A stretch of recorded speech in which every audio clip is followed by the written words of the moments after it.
বিসমিল্লাহির রহমানির রহিম। আসসালামু আলাইকুম।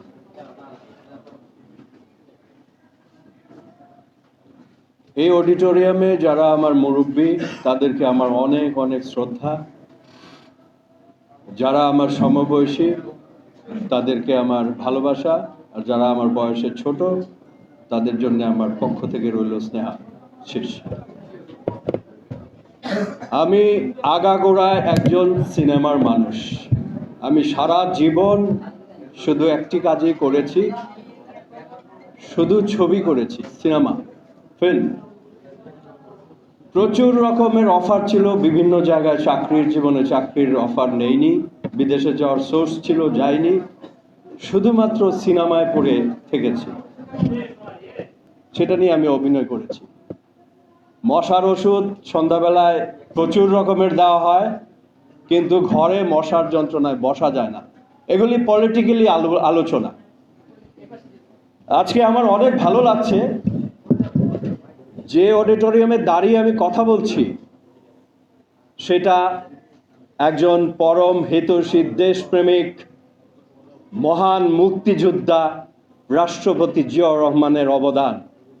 এই বিল্ডিংটা উনি করে দিয়েছিলেন। সেই সময় আগা খান নামে একটা ফাউন্ডেশন ছিল, আমাদের প্রিয় প্রেসিডেন্টকে 10 লক্ষ টাকার অফার দিয়েছিল, উনি নেননি। উনি বলেছিলেন জাতীয় প্রেস ক্লাব হবে আমার নিজের দেশের টাকায়। আজকে আমরা দেখেন কত লেটেস্ট বিল্ডিংয়ে দাঁড়িয়ে কথা বলছি, মনে হয় পরশুদিন করা হয়েছে। এই যে স্মার্টনেস ছিল জিয়াউর রহমান সাহেবের, এটা অন্য কোনো রাজনৈতিক ইমেজের মধ্যে আমি দেখি না, কোনো লোকের মধ্যে আমি দেখি না। আমি এটা পলিটিক্যালি কথা বলছি না, আমার অন্তর থেকে বলছি। আমি ওনাকে অনেক বেশি পছন্দ করতাম। আমি ওনার সঙ্গে একবার দেখা করার সৌভাগ্য হয়েছিল আমার। আমি তখন ক্লাস 5-এ পড়ি। উনি কিশোরগঞ্জ এসেছিলেন, একটা টয়োটা গাড়িতে করে যাচ্ছিলেন, গ্লাস নামানো ছিল, তো আমরা ড্রাম বাজাচ্ছিলাম স্কুলের পক্ষ থেকে। আমি দৌড়ে গিয়ে হাত মিলিয়েছিলাম। আমাকে বলল যে ব্রেভো, যাও সুন্দর করে বাজাও। তো উনি যেখানে গিয়ে জনসভাটা করেছিলেন সেটা ছিল আমাদের কিশোরগঞ্জের আজিমউদ্দিন স্কুল, হাই স্কুল কিশোরগঞ্জে। তো ওনাকে বসানোর জন্য একটা চেয়ার ছিল, সেখানে টাওয়েল দেওয়া ছিল। তো ওই স্কুলের প্রধান শিক্ষক ছিল একটু বয়স্ক।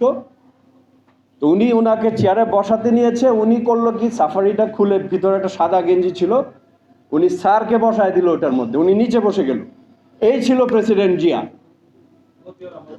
হ্যাঁ, যাই হোক, রিমান্ডে অভিনয় করতে পেরে আমি নিজেকে ধন্য মনে করছি। বিকজ আমরা মুক্তিযুদ্ধ দেখি নাই, মুক্তিযুদ্ধের সময় অনেক ছোট ছিলাম।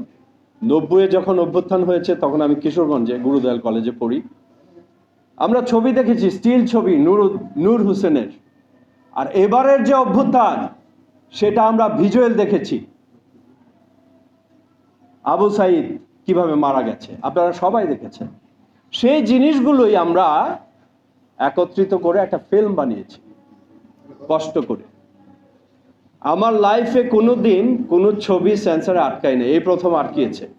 আটকানো মানে আমরা ডিসেম্বরের 30 তারিখে আমরা জমা দিয়েছি, এখন পর্যন্ত ছাড়পত্র পাইনি। 2024-এ কি হয়েছে আপনারা জানেন। ইউনিসেফের তথ্য অনুযায়ী 64 জন বাচ্চা মারা গেছে। এটা পৃথিবীর ইতিহাসে নেই।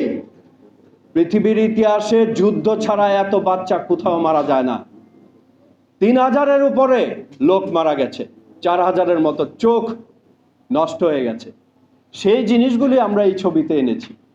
28 লক্ষ কোটি টাকা পাচার হয়েছে, মানুষ বুঝতে পারে না কত টাকা। সেই টাকা দিয়ে 95টা পদ্মা সেতু বানানো যেত। এখন আপনি বলতে পারেন, কিন্তু 5 মাস আগে আপনি বলতে পারতেন না, আপনাকে ঘর থেকে উঠিয়ে নিয়ে যাওয়া হতো। তো যাই হোক, লম্বা করবো না। এখানে অনেক মুরব্বীরা আছেন, আপনাদেরকে অনেক সুন্দর সুন্দর কথা বলবেন, আমাদেরকেও অ্যাডভাইস দিবেন। আমি অনেক বেশি মনে হয় ইমোশনালি অনেক কথা বলে ফেলছি। আপনারা ভালো থাকবেন, সুন্দর থাকবেন, আমাদের রিমান্ড ছবির জন্য দোয়া করবেন, আমার জন্য দোয়া করবেন, দেশের জন্য দোয়া করবেন। আল্লাহ হাফেজ।